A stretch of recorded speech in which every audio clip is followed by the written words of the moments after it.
बिस्मिल्लाहिर्रहमानिर्रहीम। अस्सलाम वालेकुम स्टूडेंट्स, मैं हूं professor Iftikhar Bhatt. Welcome to learning management system superior group of colleges. Students, आज हम कंप्यूटर साइंसेस पार्ट 1 के लेक्चर नंबर 7 की तरफ चलते हैं। गुज़िश्ता लेक्चर में आपने इनपुट डिवाइसेस के बारे में पढ़ लिया। इनपुट डिवाइसेस, मैं दोहराता चलूँ, वो डिवाइसेस होती हैं कि जिनकी मदद से यूज़र अपना डेटा कंप्यूटर में इनपुट करता है। हर इनपुट डिवाइस का डेटा इनपुट करने का तरीक़ेकार और इनपुट एक दूसरे से मुख्तलिफ होते हैं। डेटा इनपुट करना इसलिए ज़रूरी होता है ताकि डेटा कंप्यूटर में अवेलेबल हो सके, ताकि उसके ऊपर डिफरेंट प्रोसेसिंग इम्प्लीमेंट करके उसको आउटपुट में कन्वर्ट किया जा सके। आज का हमारा टॉपिक आउटपुट डिवाइसेस के मुतालिक है। सबसे पहले देखते हैं कि आउटपुट डिवाइसेस क्या होती हैं। आउटपुट डिवाइस एक ऐसा हार्डवेयर कंपोनेंट होता है जो यूज़र के लिए इंफॉर्मेशन प्रोड्यूस करता है सॉफ्ट कॉपी या हार्ड कॉपी की शक्ल में। इसका मतलब है कि यूज़र जब डेटा इनपुट करता है, उसको प्रोसेस करने के बाद इंफॉर्मेशन रिसीव करने के लिए आउटपुट डिवाइसेस का इस्तेमाल किया जाता है। अब आउटपुट डिवाइस दो तरह से आउटपुट प्रोड्यूस करती है, एक सॉफ्ट कॉपी फॉर्म में या हार्ड कॉपी की फॉर्म में। तो बड़ी सिंपल सी डेफिनेशन है, an output device is a hardware component that produces information for the user in the form of soft copy or hard copy। अब देखते हैं कि सॉफ्ट कॉपी क्या होती है। सॉफ्ट कॉपी एक ऐसा आउटपुट होता है जो हमें स्क्रीन पर दिखाई देता है, कंप्यूटर की मॉनिटर स्क्रीन के ऊपर, या वो ऑडियो या वॉइस फॉर्म में होता है। यानी अगर आपको एक आउटपुट आपके कंप्यूटर की मॉनिटर स्क्रीन पे दिखाई दे रहा है तो वो सॉफ्ट कॉपी है, या आप उसको आवाज़ की शक्ल में सुन रहे हैं तो वो आउटपुट भी सॉफ्ट कॉपी कहलाता है। इस किस्म के आउटपुट को आमतौर पे टच नहीं किया जा सकता। जाहिर सी बात है, जो वॉइस होगी उसको आप टच नहीं कर सकते। इसी तरह जो आउटपुट आपके कंप्यूटर की स्क्रीन पर नज़र आ रहा है उसको भी आप टच नहीं कर सकते। सॉफ्ट कॉपी दो तरह की आउटपुट डिवाइसेस प्रोड्यूस करती हैं, एक है मॉनिटर और दूसरे हैं स्पीकर एंड हेडसेट्स। आज के इस टॉपिक में हम इन दोनों डिवाइसेस के बारे में डिस्कस करेंगे। एक बात और यहाँ पे आपको बताता चलूँ कि अगर कोई डेटा आपके कंप्यूटर के अंदर स्टोरेज डिवाइस के अंदर भी मौजूद होता है, जैसे हार्ड डिस्क में, यूएसबी के अंदर या सीडीज के अंदर डेटा स्टोर किया गया है, तो उसको भी हम सॉफ्ट कॉपी का नाम दे सकते हैं। तो चलते हैं मॉनिटर की तरफ। सबसे ज़्यादा इस्तेमाल होने वाला output unit, output device monitor, जिसका दूसरा नाम होता है वीडीयू यानी वीडियो या विजुअल डिस्प्ले यूनिट। ये बिल्कुल टीवी की तरह की स्क्रीन है, आप देख सकते हैं यहाँ पर, जैसे आपके घर में एक टीवी यूज़ हो रहा होता है, बिल्कुल उसी तरह की एक स्क्रीन है। इसको हम मॉनिटर भी कह सकते हैं, इसको हम वीडियो भी कह सकते हैं, इसको सिंपली स्क्रीन भी कहा जा सकता है। इसी स्क्रीन के ऊपर स्टूडेंट कंप्यूटर में होने वाली तमाम एक्टिविटीज़ को देखते हैं। मतलब हमने क्या इनपुट किया है स्क्रीन पे हमें नज़र आ जाता है, कौन सा प्रोग्राम इस वक्त चल रहा है वो भी स्क्रीन पर डिस्प्ले हो जाता है, और जो डेटा इनपुट करने के बाद उसका आउटपुट आया है वो भी हमें इस स्क्रीन के ऊपर दिखाई देता है। यही वजह है कि इस डिवाइस को मॉनिटर का नाम दिया जाता है। ये हमें डेटा प्रोसेस करने के बाद इंफॉर्मेशन की शक्ल में डिस्प्ले कर देता है। मॉनिटर याद रखिएगा साइज़ के एतबार से, कलर्स के एतबार से, रेजोल्यूशन के एतबार से और वीडियो डिस्प्ले एडाप्टर के एतबार से एक दूसरे से मुख्तलिफ होते हैं। यानी तमाम मॉनिटर्स एक तरह के नहीं होते, कुछ साइज़ में बड़े हैं, कुछ छोटे हैं, किसी में कलर्स ज़्यादा डिस्प्ले होते हैं, किसी में कलर्स कम डिस्प्ले होते हैं, किसी की रेजोल्यूशन बहुत अच्छी होती है, किसी की रेजोल्यूशन बहुत अच्छी नहीं होती। तो ये इसकी 4 प्रॉपर्टीज़ होती हैं: साइज़, कलर, रेजोल्यूशन और वीडियो डिस्प्ले एडाप्टर। अब एक एक करके इसकी चारों इन प्रॉपर्टीज़ को डिस्कस करते हैं। सबसे पहले देखते हैं साइज़। तो याद रखिएगा साइज़, डिफरेंट साइजेस में मॉनिटर्स अवेलेबल होते हैं। छोटी साइज़ में भी होते हैं, जैसे 14 इंच के मॉनिटर्स और बड़े साइज के मॉनिटर्स भी अवेलेबल होते हैं। ये आप देख सकते हैं इसके एग्जांपल। कुछ मॉनिटर्स यहाँ पे आपको दिखाई दे रहे हैं बहुत छोटे साइज में हैं, कुछ उनके मुकाबले में ज़रा बड़े साइज के मॉनिटर्स हैं। ये डिपेंड करता है कि आप किस साइज के मॉनिटर को अपने कंप्यूटर के साथ इस्तेमाल करते हैं। यहाँ एक बात और मैं आपको बता दूं कि मॉनिटर का जो साइज मेजर किया जाता है वो इसकी पूरी बॉडी नहीं होती, बल्कि ये जो इसकी पिक्चर ट्यूब है इसका ये डायगोनल पार्ट जो है वो इसको मेजर किया जाता है। अगर आप 14 इंच का मॉनिटर यूज़ कर रहे हैं तो इसका मतलब है कि इसकी जो पिक्चर ट्यूब है, ये जो स्क्रीन है, इसका जो डायगोनल साइज है वो 14 इंच का है। तो इस तरह डिफरेंट साइजेस के मॉनिटर्स अवेलेबल हो सकते हैं। कलर्स की जहाँ तक बात करते हैं तो बहुत सारे मॉनिटर्स बहुत सारे कलर्स को सपोर्ट करते हैं। कुछ मॉनिटर्स 256 कलर को सपोर्ट करते हैं और कुछ मिलियंस ऑफ कलर्स को भी सपोर्ट कर सकते हैं। याद रखिएगा बेसिक 3 कलर ही होते हैं, यानी RGB, red, green and blue. जितने भी बाकी शेड्स बनते हैं वो इन्हीं 3 बेसिक कलर से मिलकर बनते हैं। इसका मतलब ये हुआ कि अगर एक मॉनिटर अगर हमें 16.7 मिलियन कलर्स दिखा रहा है, यानी 1.5 करोड़ के करीब कलर दिखा रहा है, तो वो इन्हीं 3 रेड, ग्रीन और ब्लू के कम्बिनेशन से मिलकर ही बनते हैं। तो इसका मतलब ये हुआ कि अगर किसी मॉनिटर में ज़्यादा कलर डिस्प्ले करने की एबिलिटी है तो वो इन्हीं 3 रेड, ग्रीन और ब्लू, ये बेसिक कलर्स होते हैं, इन्हीं से मिलकर ही बनते हैं। अब आते हैं रेजोल्यूशन की तरफ। रेजोल्यूशन, जाहिर बात है, जो भी स्क्रीन पर हमें ग्राफिक्स या टेक्स्ट दिखाई देता है वो डॉट्स से मिलकर बनता है, यानी डॉट्स को मिलाकर ही वो इमेज या वो कैरेक्टर्स स्क्रीन पे डिस्प्ले होते हैं। रेजोल्यूशन का मतलब ये होता है कि 1 इंच स्क्वायर पर कितने नंबर ऑफ डॉट्स मौजूद होते हैं। जितने भी ज़्यादा 1 इंच स्क्वायर में डॉट्स या पिक्सेल्स मौजूद होंगे उसे रेजोल्यूशन हाई रेजोल्यूशन कहा जाएगा। तो 1 इंच स्क्वायर में जितने भी नंबर ऑफ डॉट्स या पिक्सेल्स होते हैं इसे उस मॉनिटर की रेजोल्यूशन का नाम दिया जाता है। फर्ज करें ये मॉनिटर है, यहाँ पर 1 इंच स्क्वायर का ये एरिया है। अब इस 1 इंच स्क्वायर में जितने भी डॉट्स होंगे ये सारे मिलकर उसकी रेजोल्यूशन बनाएंगे और इन्हीं डॉट्स से मिलकर ही इमेज या वो जो कैरेक्टर्स हैं वो हमें स्क्रीन पे दिखाई देते हैं। तो पिक्सेल्स को पिक्चर एलिमेंट भी कहा जाता है। ये एक बहुत छोटा सा डॉट होता है। जितने ज़्यादा पिक्सेल्स होंगे उतनी ही उस मॉनिटर की रेजोल्यूशन हाई होगी, उतना ही ज़्यादा बेहतर इमेज बन सकेगा। ये आप एक एग्जांपल देख सकते हैं, ये इमेज है और इस इमेज का हमने ये 1 इंच स्क्वायर जूम किया है तो आप देख सकते हैं कि ये 1 इंच स्क्वायर बहुत सारे डॉट्स से मिलकर बना है। इसके मुकाबले में अगर आप इस पिक्चर को देखते हैं तो इस पिक्चर की रेजोल्यूशन ज़्यादा बेहतर है। इसका मतलब है कि इसकी पिक्सेल्स की तादाद इसके मुकाबले में ज़्यादा है।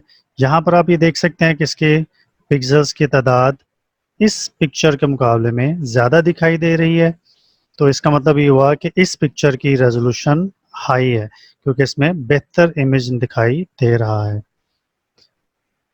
इसके बाद है वीडियो डिस्प्ले अडॉप्टर। तो स्टूडेंट्स याद रखिएगा जो भी स्क्रीन पे इमेजेस या कैरेक्टर्स डिस्प्ले होते हैं वो इसी सर्किट बोर्ड की मदद से डिस्प्ले किए जाते हैं। इस कनेक्टर पर आप मॉनिटर की डिस्प्ले केबल को कनेक्ट कर देते हैं तो तब ही आप स्क्रीन पे इमेजेस को देख सकते हैं। और ये सर्किट बोर्ड कंप्यूटर में मदरबोर्ड के ऊपर फिट कर दिया जाता है, इसलिए हर कंप्यूटर में डिस्प्ले अडॉप्टर का होना ज़रूरी है। इसके बगैर आप मॉनिटर पे कोई भी इमेज या कैरेक्टर्स नहीं देख सकेंगे, क्योंकि डिस्प्ले अडॉप्टर ही ये डिटरमाइन करता है कि मॉनिटर की रेजोल्यूशन क्या होगी, जो ग्राफिक स्क्रीन पे आ रहा है कितने नंबर ऑफ कलर्स को यूज़ करके आएगा और कितनी स्पीड के साथ उस इमेज को स्क्रीन पे डिस्प्ले किया जाएगा। तो जैसे मैंने आपको पहले भी बताया था, किसी मॉनिटर की रेजोल्यूशन जितनी ज़्यादा हाई होगी उतना ही उसका ग्राफिक ज़्यादा अच्छा दिखाई देगा। अब देखते हैं कि डिस्प्ले अडॉप्टर कितनी किस्म के होते हैं। इनकी अभी तक 3 इकसाम हैं, इससे ज़्यादा भी इकसाम हो सकती हैं, जैसे वीजीए यानी वीडियोग्राफिक अरे, एसवीजीए यानी सुपर वीडियोग्राफिक अरे और एक्सजीए यानी एक्सटेंडेड ग्राफिक अरे। आप इन तीनों में डिफरेंस देख सकते हैं कि ये 16 से 256 कलर्स को सपोर्ट करता है और इनमें पिक्सेल्स की तादाद कितनी है। इसके मुकाबले में एसवीजे को देखें तो इसमें कलर्स की तादाद ज़्यादा है और इसमें नंबर ऑफ पिक्सेल्स भी इसके मुकाबले में ज़्यादा हैं। इसके बरक्स एक्सजीए जिसमें पिक्सेल्स की तादाद इन दोनों मॉनिटर्स के मुकाबले में ज़्यादा होती है, यानी 16.7 मिलियन कलर्स तक ये सपोर्ट करता है और इसकी जो रेजोल्यूशन होती है वो 1024 इंटू 768, यानी इसका मतलब ये है कि 1024 डॉट्स टोटल होंगे, टोटल लाइंस बनेंगी और हर लाइन के अंदर 768 पिक्सेल्स या डॉट्स मौजूद होंगे। इसका मतलब ये होगा कि जितना अच्छा हमारा वीडियो डिस्प्ले अडॉप्टर होगा उतना ही बेहतर इमेज हमें स्क्रीन पे दिखाई देगा। तो ये डिपेंड करता है कि वीडियो डिस्प्ले अडॉप्टर कौन सा यूज़ किया जा रहा है। तो हमने इसकी 4 प्रॉपर्टीज पढ़ ली। Number 1 size, number 2 colours, number 3 resolution and number 4 video display adapter. अब देखते हैं कि मॉनिटर्स कितनी किस्म के होते हैं। मॉनिटर्स की 2 इकसाम होती हैं, सीआरटी यानी कैथोड रे ट्यूब और फ्लैट पैनल। ये डिपेंड करता है कि आप कौन सा मॉनिटर अपने कंप्यूटर के साथ इस्तेमाल करते हैं। तो अब एक एक करके इन दोनों टाइप्स को हम डिस्कस करते हैं। सीआरटी मॉनिटर्स यानी कैथोड रे ट्यूब। स्टूडेंट्स, इस तरह के मॉनिटर्स आपने कुछ अर्सा पहले तक देखे होंगे जो कंप्यूटर्स के साथ इस्तेमाल किए जाते रहे हैं, लेकिन आजकल इनका इस्तेमाल कंप्यूटर्स के साथ नहीं किया जा रहा या बहुत कम हो चुका हुआ है। उसकी वजह यह है कि ये मॉनिटर्स बहुत ज़्यादा जगह कंज्यूम करते हैं, टेबल के ऊपर, डेस्क के ऊपर बहुत ज़्यादा इलेक्ट्रिसिटी कंज्यूम करते हैं और इनकी पिक्चर क्वालिटी भी दूसरे मॉनिटर्स की निस्बत बहुत अच्छी नहीं होती। लेकिन फिर भी कई जगहों पे अभी तक इन मॉनिटर्स का इस्तेमाल किया जा रहा है। अब ये देखते हैं कि ये मॉनिटर्स किस तरह से स्क्रीन पर हमें इमेजेस या कैरेक्टर्स डिस्प्ले करते हैं। इसका ये इंटरनल स्ट्रक्चर आप देख रहे होंगे। जब सीपीयू बिट्स की स्ट्रीम मॉनिटर को ट्रांसफ़र करता है ताकि वो जो डेटा है हमारा वो स्क्रीन पे दिखाई दे, तो आप देख सकते हैं यहाँ पर ये सीआरटी बनी हुई है और ये इलेक्ट्रॉन गन बनी हुई है। जब बिट्स यहाँ पर आती हैं तो उन बिट्स को इलेक्ट्रॉन्स में कन्वर्ट कर दिया जाता है और फिर उस इलेक्ट्रॉन की जो बीम होती है उसको ट्रांसफ़र कर दिया जाता है स्क्रीन के ऊपर। यहाँ पर आप इस स्क्रीन के एरिया को देख सकते हैं, इसका इनर एरिया, इस पे फास्फोर की कोटिंग की जाती है। एक एलिमेंट होता है फास्फोर, उसकी कोटिंग इसकी स्क्रीन की बैक पर होती है। जब ये इलेक्ट्रॉन बीम इससे टकराती है तो ये पूरी स्क्रीन पर फैल जाती है और यहाँ पर चूँकि फास्फोर डॉट्स की शक्ल में होता है तो फिर ये लाइट अप हो जाता है, ये ग्लो करना शुरू कर देता है और फिर उसके ग्लो होने की वजह से हमें स्क्रीन के दूसरी तरफ इमेज या कैरेक्टर्स दिखाई देते हैं। तो याद रहे कि ये सीआरटी इलेक्ट्रॉन बीम प्रोड्यूस करती हैं और ये इलेक्ट्रॉन बीम इस फास्फोर कोटेड स्क्रीन को स्ट्राइक करती है, जिससे यहाँ पर मौजूद जो डॉट्स हैं वो लाइट अप हो जाते हैं, वो ग्लो करना शुरू कर देते हैं और उसके ग्लो होने से ही स्क्रीन की दूसरी जानिब यानी जो जो इसका स्क्रीन का एरिया हमारी तरफ होता है उसके ऊपर हमारा इमेज या जो कैरेक्टर्स हैं वो डिस्प्ले हो जाते हैं। अब चूंकि सीआरटी इलेक्ट्रॉन बीम प्रोड्यूस करती हैं तो अगर इस मॉनिटर पे बहुत ज़्यादा कंटिन्यूसली हम देखते रहेंगे तो ये इलेक्ट्रॉन बीम हमारी आईसाइट को बहुत ज़्यादा इफ़ेक्ट कर सकती हैं। इसलिए इन कंप्यूटर्स का, इन मॉनिटर्स का इस्तेमाल जो है वो आजकल बहुत कम कर दिया गया है। इसके मुकाबले में सीआरटी की फर्दर 2 टाइप्स होती हैं। एक है मोनोक्रोम और दूसरे हैं कलर मॉनिटर्स। मोनोक्रोम वो मॉनिटर्स होते हैं जो सिर्फ एक कलर में, वो कलर चाहे ग्रे हो या ग्रीन हो या ब्लैक हो या वाइट हो, सिर्फ एक कलर में ही आउटपुट स्क्रीन पे दिखाई देता है।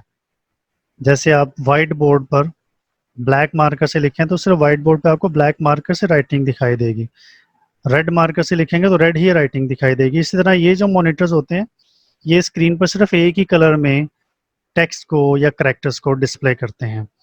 और इन मॉनिटर्स की सबसे जो खामी है बड़ी वो ये कि ये ग्राफिक्स यानी पिक्चर्स को या ऐसे प्रोग्राम जिनमें ग्राफिक्स यूज़ किए जा रहे हो जैसे गेम हो गई, जैसे इंटरनेट हो गया, ये उसको डिस्प्ले नहीं कर पाते। तो फिर ये उन्हीं जगह पे यूज़ किए जाते हैं जहाँ सिर्फ टेक्स्ट के ऊपर या नंबर्स के ऊपर काम किया जा रहा होता है।